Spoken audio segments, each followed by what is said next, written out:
Hello everyone, আমি দিশা। জয় জগন্নাথ বলে রথের দিনটা শুরু করেছিলাম।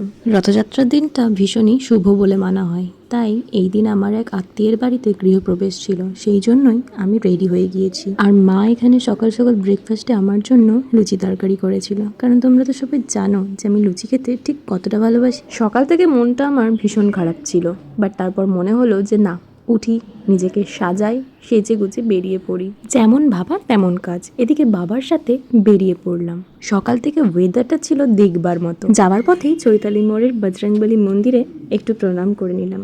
এখানে আসলে আমার মনটা একদম হালকা হয়ে যায়। আর এই যে আমাদের ডেস্টিনেশনে পৌঁছেও গেছি। যখন গেলাম দেখলাম যে ওখানে যজ্ঞ হচ্ছিল, আর একটু পরে যজ্ঞের টিপও পেয়ে গেলাম। তারপর মা এখানে নিয়ে চলে এসেছিল ফল প্রসাদ, আর আমি সবসময় শশাই খেতে পছন্দ করি, এদিনকেও তাই করলাম। তারপর অনেকক্ষণ বাড়ির সবার সাথে গল্প করছিলাম, তারপরই ভোগ গ্রহণের সময় চলে এলো। তাই এখানে সবার সাথে খেতেও বসে গেছিলাম। পাতে পড়ে গিয়েছে বেগুন ভাজা, আলুর দম, গরম গরম খিচুড়ি, প্রতিটা আইটেমই অমৃত ছিল। ভোগ মানেই অমৃত, আমরা সবাই জানি।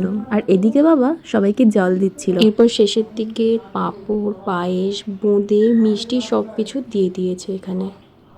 এরপর ভোগ খাওয়ার শেষে দেখতে পেলাম বাইরে এরকম মুষলধারে বৃষ্টি হচ্ছে।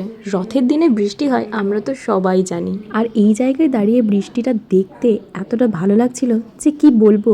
তোমরাই দেখো কত সুন্দর এখানের ভিউটা। বৃষ্টি পড়লে কেন জানি না আমার মন এমনিতে অনেক ভালো হয়ে যায়। তারপর বাড়ি এসে বিকেলবেলাতে দেখলাম আমার পাড়ার কচিকাচারা 3টে রথ বের করেছে।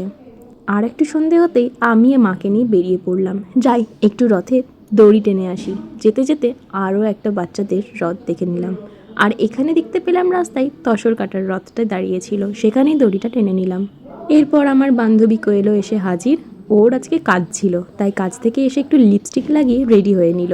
এরপর আমরা রওনা দিলাম ফুচকার উদ্দেশ্যে। এই দোকানটা তো তোমরা সবাই চেনো, মৌমাছি কালীবাড়ির ঠিক পাশে নিরামিষ ফুচকা সেন্টার। সেখানে গিয়েই আমরা অনেকগুলো জল ফুচকা খেয়ে নিলাম, তাতেই শেষ হয়নি। এরপর আমরা দই ফুচকাও অর্ডার দিয়ে দিয়েছিলাম। আমি সবসময় এখানে শেষের ফুচকাটা সস দিয়ে খাই, সেটা আমার দারুণ লাগে, তোমরাও অবশ্যই ট্রাই করো। দাম নিয়েছিল মাত্র 30 টাকা, আর এইখানে 6টা স্পেশাল ফুচকা ছিল। আমরা প্রথমবারের জন্য এখানে স্পেশাল ফুচকাটা এদিন ট্রাই করেছিলাম। কোয়েলের তো ভীষণ ভালো লেগেছিল, আর এদিকে আমারও খুব ভালো লেগেছিল। তোমাদের কাদের স্পেশাল ফুচকা খেতে খুব ভালো লাগে অবশ্যই জানিও। এনার আজকে 10K ফলোয়ার্স কমপ্লিট হয়েছে, সেই জন্য স্পেশাল ফুচকা আর জল ফুচকা খাইয়েছেন। শুধুমাত্র আমি একা ট্রিট পেয়েছি, বাকিরা পেলে না। এরপরে আমরা একটা শিশু পার্কে গিয়ে দুজন মিলে অনেকক্ষণ বসেছিলাম আর অনেক গল্প করেছিলাম। তারপর দেখলাম ঘড়িতে অলরেডি 9:30 বেজে গেছে, তাই ম্যাজিক মোমো থেকে মোমো কিনে বাড়ি ফিরে গেলাম।